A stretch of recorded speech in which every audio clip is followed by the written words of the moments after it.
नमस्कार, आप देख रहे हैं 30 मिनट में राजस्थान और मैं हूं आपके साथ जयकृति योगी। बुलेटिन की शुरुआत एक बड़ी खबर के साथ। भीलवाड़ा से जो मिल रही है, सस्पेंड पुलिसकर्मी का दर्द एक बार फिर सामने आया है। कांग्रेस नेता शंकर लाल शर्मा से पुलिसकर्मी ने गुहार लगाई है। विष्णु दत्त की तरह जान नहीं दूंगा, ये कहना है। अपने निलंबन को गैर वाजिब बताया गया। कांग्रेस नेता से बातचीत का ऑडियो भी वायरल हुआ है। निरीक्षक और जिला कांग्रेस कमेटी महामंत्री का ऑडियो वायरल हुआ है, जिसमें निरीक्षक प्रताड़ित करने की बात कह रहे हैं। तो वही कांग्रेस महामंत्री की ओर से आश्वासन दिया जा रहा है कि उन्हें विष्णु दत्त जैसा कदम उठाने की जरूरत नहीं होगी। वे उनकी बात को ऊपर तक जरूर पहुंचाएंगे, क्योंकि ये निलंबन गलत हुआ है। और उन्होंने अपनी ही सरकार के फैसले पर सवाल उठाते हुए ये भी कहा कि सरकार ने गलत तरीके से बिना जांच किए सस्पेंड कर दिया। कांग्रेस महामंत्री निलंबित इंस्पेक्टर को की बात सीएम तक पहुंचाने का आश्वासन दे रहे हैं। निलंबित sub inspector Yashdeep Bhalla Indian navy को सेवा देने के बाद भीलवाड़ा कोतवाली में तैनात है और फिलहाल सस्पेंड है। पहले आप सुनिए सब इंस्पेक्टर और कांग्रेस नेता की बातचीत का ये ऑडियो।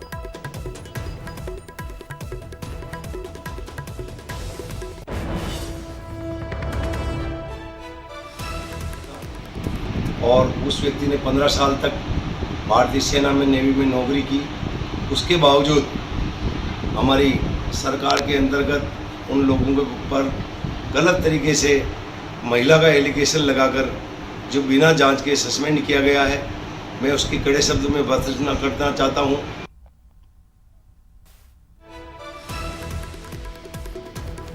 और इसी खबर पर ज्यादा जानकारी के लिए हमारे साथ हमारे सहयोगी प्रमोद तिवारी फोन लाइन पर मौजूद है।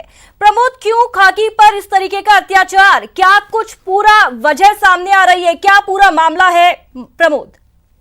ये जो निलंबित इंस्पेक्टर हैं, कोतवाली में थानाधिकारी थे यशदीप भल्ला, 15 साल तक ये इंडियन नेवी में सर्विस करके आए। जो आज इनका एक ऑडियो सोशल मीडिया पे वायरल हुआ, जिसमें जिला कांग्रेस के महामंत्री ने गेगा का खेड़ा के सरपंच शंकर लाल शर्मा, इनसे बात कर इनका जो दर्द है, जो ऑडियो में इन्होंने बताया है कि इन पे जो सस्पेंशन हुआ, इनका इस पर यह कहा गया कि इनके किसी महिला से संबंध थे, वो सर्किट हाउस में किसी महिला को ले गए। इनका कहना है कि ये बिल्कुल झूठ है, क्योंकि सर्किट हाउस में सीसीटीवी कैमरे लगे हुए और कोई भी व्यक्ति, साधारण व्यक्ति भी सर्किट हाउस में महिला ले जाने जैसी गलती नहीं करेगा। मैं करीब 57-58 साल की उम्र, मेरी उम्र में इस तरह के जो महिला के एलिगेशन लगाए, उससे ये उस ऑडियो में जो बातचीत करें उसमें बहुत ये एक तरह से अपने आप को जलील महसूस करें, कह रहे मुझे दर्द है। और जो अभी माफ कीजिएगा, चुरू में जो जिसने आत्महत्या की विष्णु दत्त, वो इनका बेचमेट है, उसका ये हवाला दे रहे हैं कि मैं विष्णु दत्त को नहीं बनूंगा, अपनी जान को नहीं दूंगा। आप बने रहिए, आपके पास फिर से लौटूंगी। हमारे साथ निलंबित पुलिस इंस्पेक्टर यशदीप भल्ला भी फोन लाइन पर मौजूद हैं। यशदीप भल्ला जी से बात करते हैं। किस तरीके का दर्द है, हम आपसे जानना चाहेंगे यशदीप जी। जो सस्पेंड किया गया वो बिल्कुल गलत किया गया। मेरे ऊपर इन्होंने जो 4 आरोप लगाए, उसमें से एक आरोप ये भी था कि 11-12 अप्रैल की रात्रि में एक महिला के साथ कार में घूमते देखे गए। ये बहुत गलत एलिगेशन लगाया। मैं रिटायर्ड फौजी, नेवी से रिटायर्ड हूँ और 57 साल की मेरी उम्र है।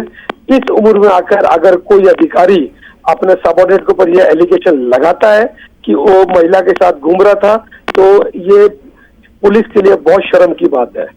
आपके महामंत्री, कांग्रेस कमेटी के महामंत्री से जो बातचीत हुई है, उसका ऑडियो भी वायरल हुआ है यशदीप जी। वहां पर आपसे समझाइश वो लगातार कर रहे हैं कि आप कोई ऐसा स्टेप ना उठाएं। क्या बातचीत हुई? क्या फाइनल आउटपुट क्या निकला उस पूरी बातचीत का यशदीप जी? देखिए ऐसा है कि मैं हूँ एक रिटायर्ड नेवल पर्सन, ठीक है। तो आत्महत्या जैसी बात तो सोची भी नहीं जा सकती, वो गलत है, वो कायरों का काम है। मैं वो नहीं करूंगा, लेकिन मैं इस पे लड़ूंगा। मुझे कोर्ट जाना पड़ा तो कोर्ट भी जाऊंगा, क्योंकि मेरे कैरेक्टर के ऊपर इन्होंने जो एलिगेशन लगाया वो बहुत गलत लगाया है। सर, क्या वजह हो सकती है जो आपके साथ इस तरीके की कार्रवाई की गई, आपको गैर वाजिब तरीके से सस्पेंड किया गया? आपको क्या लगता है इसके पीछे का वजह क्या है? जो समझ में आ रहा है वो है कि एसपी साहब शायद नाराज चल रहे थे और एसपी साहब ने ही ये चीज आईजी साहब को कहा होगा। और वो जो रिटर्न में जो इन्होंने मेरे ऊपर एलिगेशन लगाए हैं, वो 4 एलिगेशन, तो ऑब्वियसली वो जो गए होंगे वो भीलवाड़ा एसपी साहब के मार्फत ही गए होंगे वो चीजें। बिल्कुल। सर, कितने समय से आप सस्पेंड चल रहे हैं? ये कब पूरी कार्रवाई आप पर हुई? ये 5 तारीख को आईजी साहब ने मीटिंग ली थी हमारी भीलवाड़ा के अंदर। जी। आईजीपी अजमेर रेंज है श्री अवर सिंह घुमरिया। 5 तारीख को उन्होंने मीटिंग ली थी। 5 तारीख को उन्होंने मुझे कहा भी था। सर, सस्पेंशन ऑर्डर आपको दिए होंगे, उस पर क्या मेंशन किया गया है? बिना प्रूफ के आपको सस्पेंड कैसे कर दिया, ये सवाल नहीं उठाया आपने? ये देखिए, हमारी एक डिसिप्लिन फोर्स है। जी। डीजी साहब ने जो सस्पेंशन ऑर्डर दिया उस पर लिखा हुआ है कि विभागीय जांच प्रस्तावित है। उसके लिए पहले प्रिलिमिनरी इंक्वायरी होती है, इंक्वायरी भी नहीं हुई, अब इंक्वायरी चल रही है। बिल्कुल यशदीप जी, बेहद गलत हुआ है अगर निराधार तरीके से आप पर इतनी बड़ी कार्रवाई कर दी गई। सर, अब क्या चाहते हैं आप? किस तरीके से हिम्मत दिखाएंगे और अपनी लड़ाई खुद लड़ेंगे आप? मैं जो भी इन मतलब मेरे अधिकारियों ने जो डीजी साहब को फीड किया है, जी। मैं उनसे मिलकर मेरी अपनी पीड़ा बताना चाहता हूँ। जो इन्होंने किया वो गलत किया। सर, आप इस पूरे साजिश के पीछे किसको मानते हैं? क्या ऐसा पुरानी रंजिश आपके लिए की रची जा रही थी? क्या कहना है आपका? देखिए, ये कहना तो गलत होगा। हाँ, ये जरूर है कि एसपी साहब नाराज चल रहे थे जी। तो मुझे नहीं लगता था कि उसके पीछे कोई वो नाराजगी का इतना बड़ा कारण हो सकता था कि उसके लिए किसी को निलंबित किया जाए। सर, एक बात सामने आई है कि किसी महिला से संबंधों की बात भी आई है, उस पर आप क्या कहेंगे? मैं ये कहना चाहूंगा कि अगर इन्होंने महिला के लिए कहा तो महिला का नाम भी तो कम से कम बताते हैं जी। लोग। और अगर रात को मैं किसी महिला के साथ घूम रहा हूँ तो she can be my wife, my daughter, मेरी कुछ भी हो सकती है। क्या इन्होंने ये बताया कि वो महिला कौन थी? कम से कम महिला का नाम तो लिखते कि कौन सी महिला के साथ घूम रहा था मैं। बिल्कुल यशदीप जी, हिम्मत रखिए, क्योंकि जो बात आप कह रहे हैं उसमें पूरा जोर दिखाई दे रहा है। मैम, सिंपल सी बात है कि अगर कोई पुलिस अधिकारी रात को कार में, कहते हैं कार में घूम रहा था, अगर घूम रहा था तो क्या वो मेरी वाइफ नहीं हो सकती? पहले तो ये प्रूव कीजिए कि मैं कार में घूम रहा था। जी। अरे सीधी सिंपल सी चीज है, पुलिस में काम कर रहे हो, मेरी कॉल डिटेल निकाल दे, मेरी लोकेशन आती वहां पर, क्या आप मुझे बताना चाह रहे हो कि मैं वहां घूम रहा था? जसदीप जी, कम से कम जी, हाँ जी, कम से कम पहले कोई इंक्वायरी तो करते। मैम, एसपी साहब ने मेरे से पूछते, मेरे को बैठा के पूछते तो नहीं कम से कम सस्पेंड करने से पहले कि मैं आपके खिलाफ ये लिख रहा हूँ, तो इसके लिए क्या कहना चाह रहे हो? इन लोगों ने बहुत बड़ी कहानी बनाई थी। वो कहानी मैं जाके मेरे डीजी साहब को बताऊंगा। जो कहानी इन्होंने बनाई थी, जो इन्होंने इंक्वायरियां की थी, वो तो मैं मेरे डीजी साहब को बताऊंगा। वो आपको बताना भी ठीक नहीं है, क्योंकि ये पहले गलत डायरेक्शन में गए थे, फिर इन्होंने उसको और गलत करने के लिए ये बता। पहले तो ये कह रहे थे कि मैं सर्किट हाउस में गया, ये वर्बली चल रही थी इनकी बात। तो सर्किट हाउस का क्लियर हो गया कि सर्किट हाउस में गया, तो एक ये कहानी बना के कि भाई इसको रात को घूमते देखा गया। मैं तो मैम ये पूछ रहा हूँ कि अगर रात को एक पुलिस अधिकारी किसी महिला के साथ घूम रहे तो क्या अपराध है? बिल्कुल यशदीप जी, आपने हमसे बात करी, अपनी बात यहाँ पर रखी। उम्मीद करते हैं कि आपको पूरा न्याय मिले, और फिलहाल हमसे बात करने के लिए आपका शुक्रिया।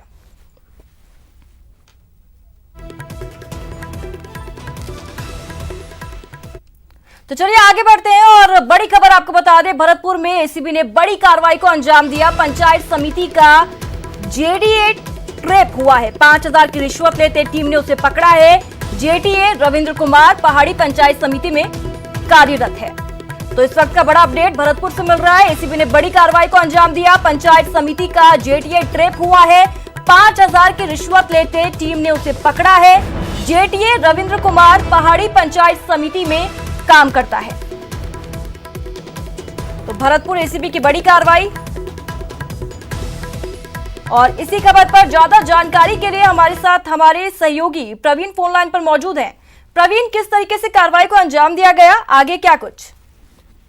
ये पहाड़ी की पंचायत समिति में जेटीए है रविंद्र कुमार जी, जो मनरेगा के मामले में रिश्वत मांग रहा था मेट से, जिसे कई बार उसने समझाइश कर और बताया कि गरीबों से वह पैसा इकट्ठा करके उनको नहीं दे सकता है, लेकिन वह आए दिन उन मेट को परेशान करने लगा और मजदूरों से प्रतिदिन के उसमें से 100 रुपए मांगने की कहता रहा। अगर उन्होंने पैसे नहीं दिए तो उनकी गैरहाजिरी लगाने की भी धमकियां देता रहा, जिसके चलते उसने इसकी शिकायत एसीबी को की थी, जहां आज एसीबी ने कार्रवाई करते हुए उसको 5000 रुपए की रिश्वत लेते हुए रंगे हाथ धर दबोचा।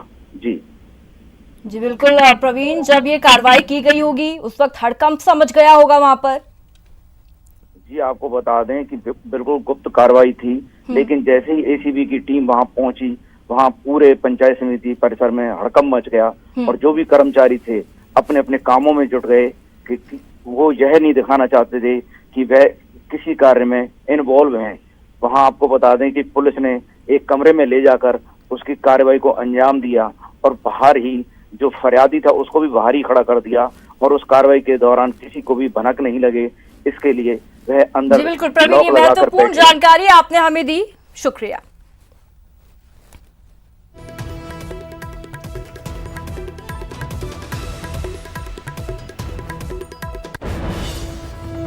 और अब बात कोरोना से जंग की। प्रदेश के स्वास्थ्य मंत्री डॉक्टर रघु शर्मा ने दावा किया है कि पूरे देश में राजस्थान ऐसा राज्य है जहां एक्टिव केस के मामले में सबसे ज्यादा कमी और रिकवर केस में सबसे ज्यादा बढ़ोतरी सामने आ रही है। तो देश में मृत्यु दर मामले में भी राजस्थान चौथे स्थान पर है। डॉक्टर शर्मा ने कहा कि राज्य में कोरोना पॉजिटिव केस का ग्राफ भी अब नीचे आया है।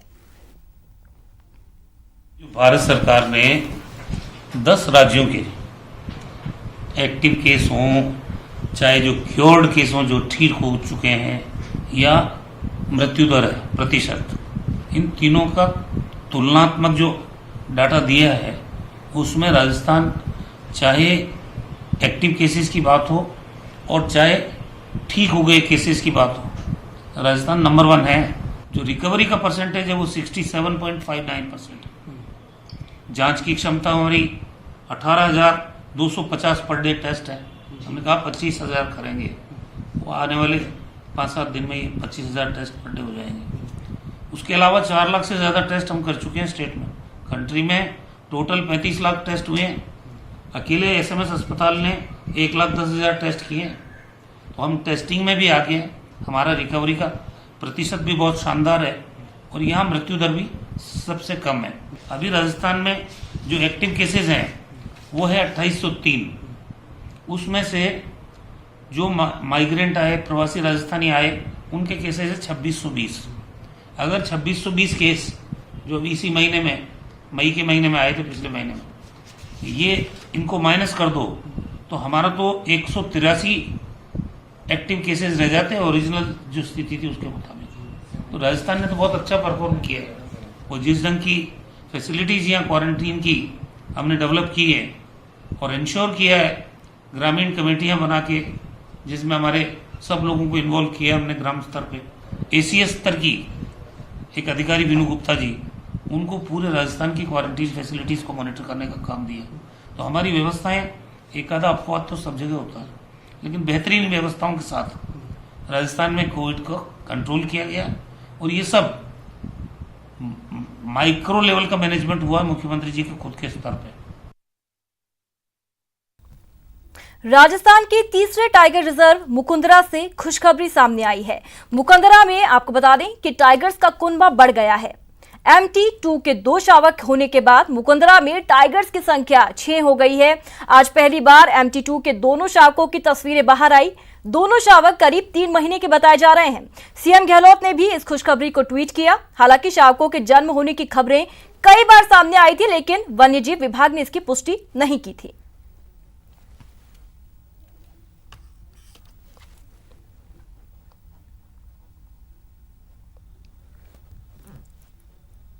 और यहां पर रुकेंगे एक छोटे से ब्रेक के लिए। आप बने रहिए हमारे साथ।